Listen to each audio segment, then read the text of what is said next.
Good day, everyone. I'm Taewan An. It's truly a pleasure to have the opportunity to meet with AMWC in Bangkok. A little bit of myself here. When it comes to nasal procedures, understanding the anatomy is important.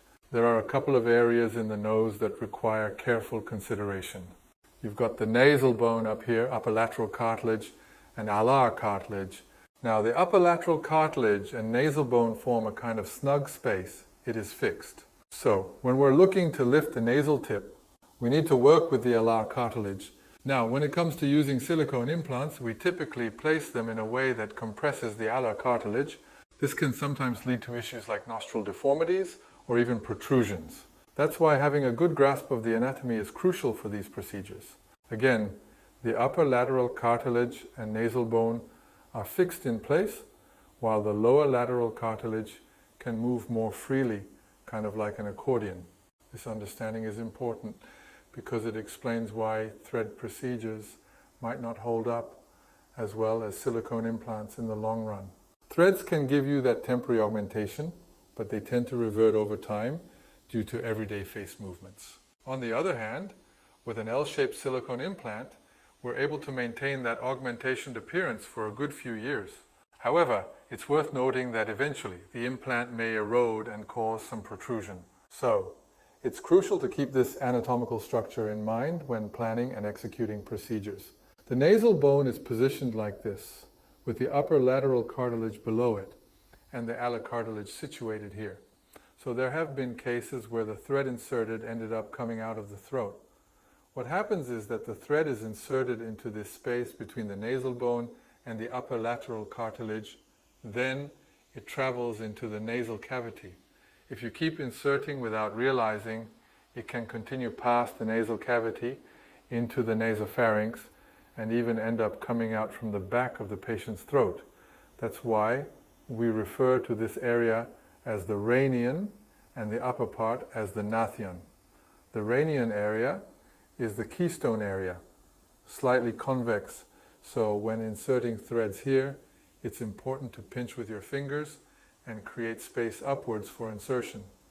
Especially when dealing with patients who have a prominent hump, the same caution should be applied when inserting threads. Now, it's important to understand the blood supply as well. You see, we have the columellar artery supplying the nose, followed by the dorsal artery from the eye area. It's crucial to grasp the anatomical structure, both from the ICA above and the ECA below. So when doctors are enhancing nasolabial folds with fillers and accidentally block the lateral nasal artery, it can lead to skin necrosis in the ala area. That's why it's essential to remember that these blood vessels are ultimately housed within the SMAS layer, which lies quite close to the skin, particularly in the delicate nasal area. Therefore, when inserting fillers, it's safer to lightly touch the bone and gradually move upward. This cautious approach helps minimize risks. If the lateral nasal artery is damaged, this area could suffer necrosis. I've had several patients who required reconstruction due to this, especially for those who had rhinoplasty. If this area is cut during the procedure, the columellar artery is compromised. As a result, all blood supply is directed solely here, making it crucial to approach patients who had rhinoplasty with extra caution. If you watch this video, you'll understand it well. The morphological features of this thread can be summarized as follows: 16 threads in a mesh-type structure with a central void stent design. We've twisted 16 PDO threads into a mesh pattern to form the outer framework. This mesh design allows for even distribution of resistance against external pressure and promotes substantial collagen regeneration. Lastly, the central void serves a crucial role, providing a volumizing effect, withstands external pressure effectively, and stimulates collagen production, acting as a supportive framework. Like this.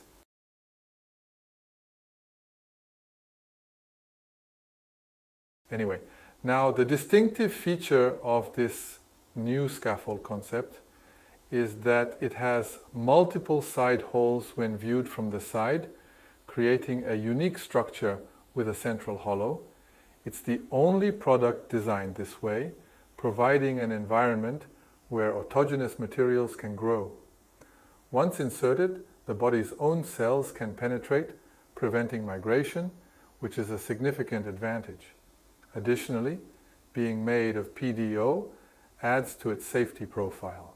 Matrix contour now comes in two variations, hard and soft. Matrix consists of the following components. First, mesh-shaped threads. Second, L cannula. Third, white cap. The role of the white cap is as follows. You'd need to provide the details of the white cap's function. In general, if a thread is thick, it can fall out from the cannula while inserting it into the skin. The cap prevents this. When comparing matrix to other thread fillers like iThread fillers, there's a notable difference in how they work. With iThread fillers, multiple threads are contained within a single cannula, but when they're inserted into the skin, they tend to disperse, resulting in a scattered effect. In contrast, matrix, with its twisted structure, offers a more cohesive approach. This twisted design allows for a superior volume effect, providing more consistent and predictable results. As mentioned previously, we have two variations, hard and soft. The soft version is made with 7-OPDO, while the hard version is made with 6-OPDO. So the hard version offers slightly more resistance and has the advantage of providing a more significant volume-enhancing role. When comparing iThread matrix to matrix contour, there are a few notable differences. Matrix contour offers thread lengths of 4 centimeters, 6 centimeters, and 8 centimeters, all made with 6-OPDO. On the other hand, matrix soft, with its 7-OPDO composition, tends to be slightly weaker in strength. The previous content was an explanation of contour. The structure of the threads is described in such a way that once you see it, you'll likely understand everything. Fillers typically have a gel-like consistency, making migration more likely. However, matrix is a solid material and structurally, migration is less likely to occur. This is a significant advantage of matrix. This can also be observed through these images, which show tissue staining after injecting filler and matrix. After filler injection, it quickly enters the tissue and forms space, but it also has the potential for fluidic deformation. In contrast, matrix remains in its initial position and steadily occupies the space due to autogenous tissue generation, providing greater stability. Immediately after the procedure, it provides volumizing effects, and over time, collagen regeneration further solidifies the space. In doing so, matrix offers many advantages compared to fillers. For experiments, matrix was inserted into the dorsal skin of rats, and histological changes were observed over time.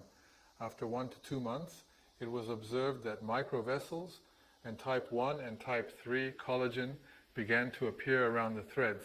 Let's look at how collagen regeneration varies depending on the number of threads inserted together. According to the research paper, when they inserted 3 types of threads and checked after 12 weeks, they found that inserting 16 threads led to more collagen regeneration compared to inserting 8 or 12 threads. Here's a photo taken 3 months after inserting 7-O matrix, 16 threads of 5-O PDO, and 1 thread of 2-O PDO into the subcutaneous tissue of mini pigs. In other threads, collagen synthesis occurs only around the periphery of the thread, but with matrix threads you can see that collagen has formed even within the stent structure. The first group consists of our product, matrix volumer, which is a stent-shaped structure woven with 16 threads, leaving the interior empty. The second group comprises a simple bundle of 16 multi-filament threads with knots, not scaffolded. The third group consists of thick monofilament threads. Histological slides were obtained 3 months after inserting these 3 different thread materials into the subcutaneous layer of mini pigs. Matrix volumer showed significant differences in collagen generation and lifespan compared to the other 2 products.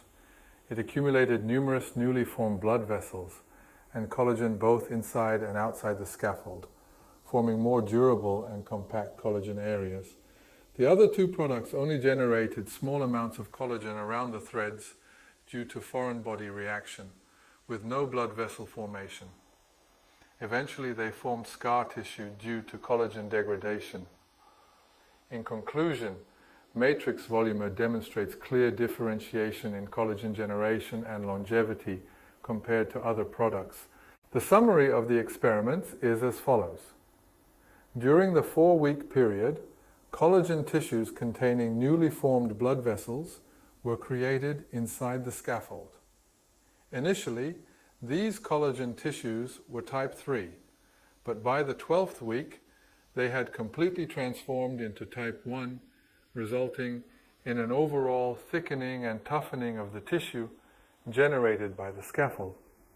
Additionally, the degradation of the PDO scaffold was observed starting from the 12th week.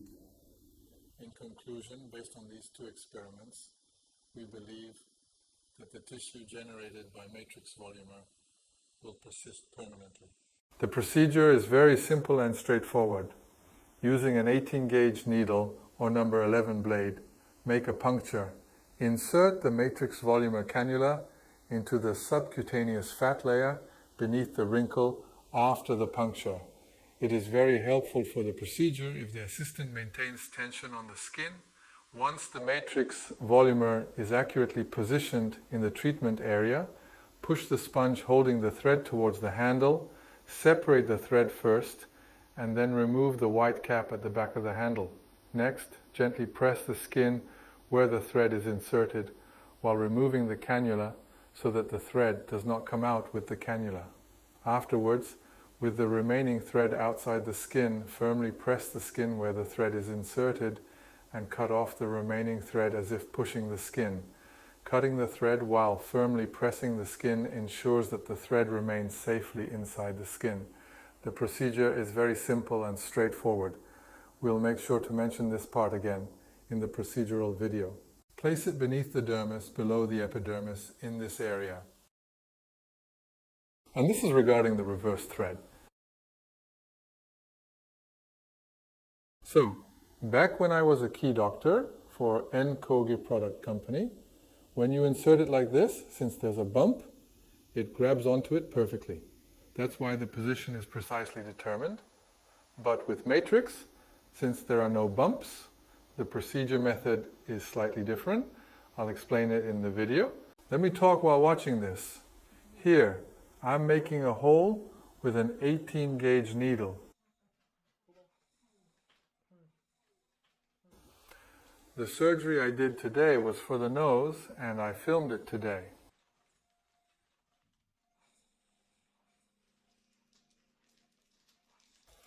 Since it's only about 6 minutes long, let's take a look.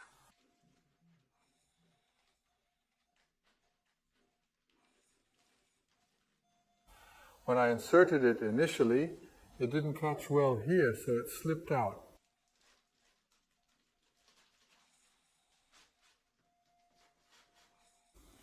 I intentionally didn't remove it.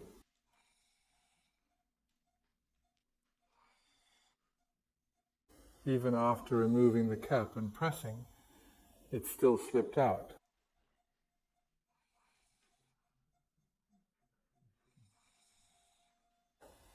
So, when doing this, you need to press it well for it to be fixed securely.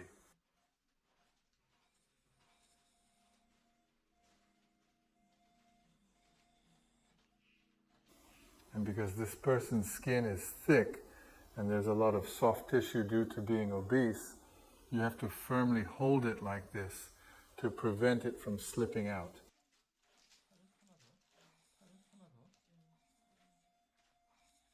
If you just do it normally, since there's no bump, it doesn't catch, and the thread slips out.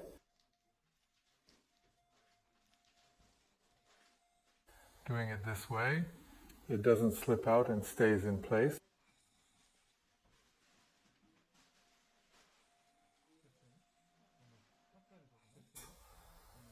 The procedure is the same as with other thread noses.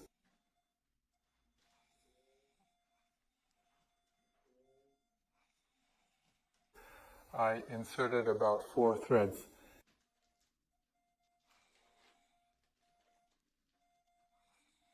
After doing this, when inserting it vertically, usually there's a point called the ant, nasal spine.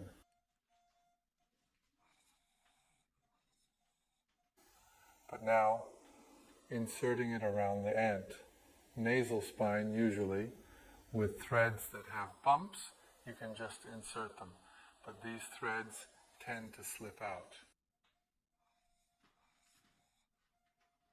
So, based on my experience, after inserting it on both sides of the ant, nasal spine, you need to press here firmly and then remove it so that the thread doesn't slip out.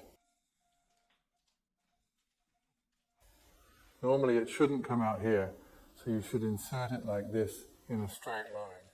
But inserting it sideways like this, pressing the end here, and then removing it is what you should do.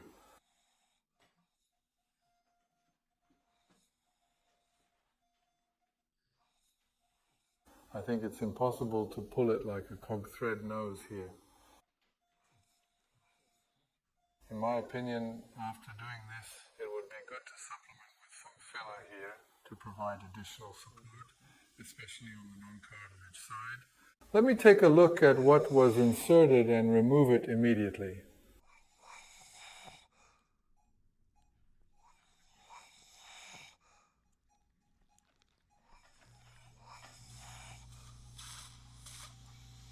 As you can see, usually I use medicine balm, but I used an iris scissors to dissect and find it.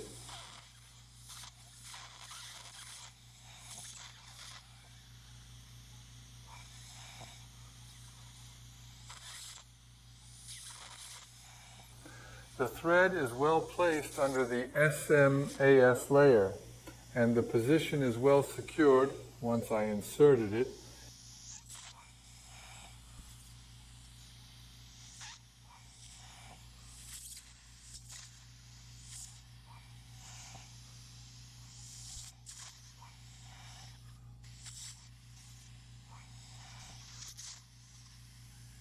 It didn't flow down too much after insertion, and the position, for example, if it had moved or come out to the tip of the nose, you should have seen the blue matrix contour right away, but that didn't happen.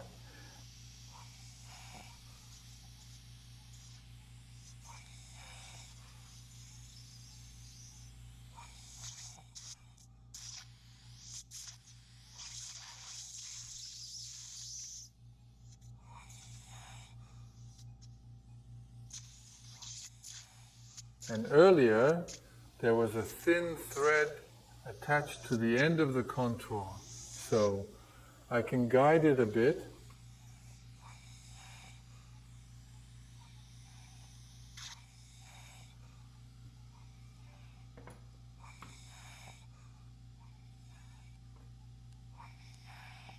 It's hard to find because the thread is well inserted. Usually, it's visible right away.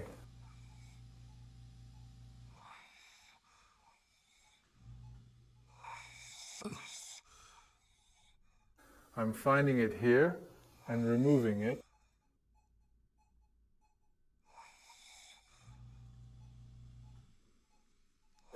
It's well inserted, and there's a guide thread here, and here's the contour.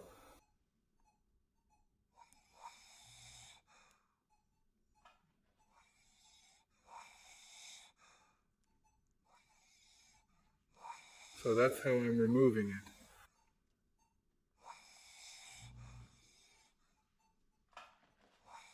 So it seems to have a good volumizing effect.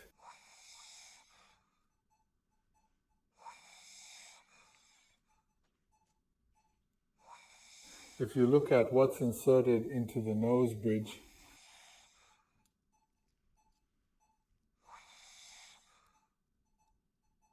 it's well inserted, that's all. Thank you for listening to my presentation.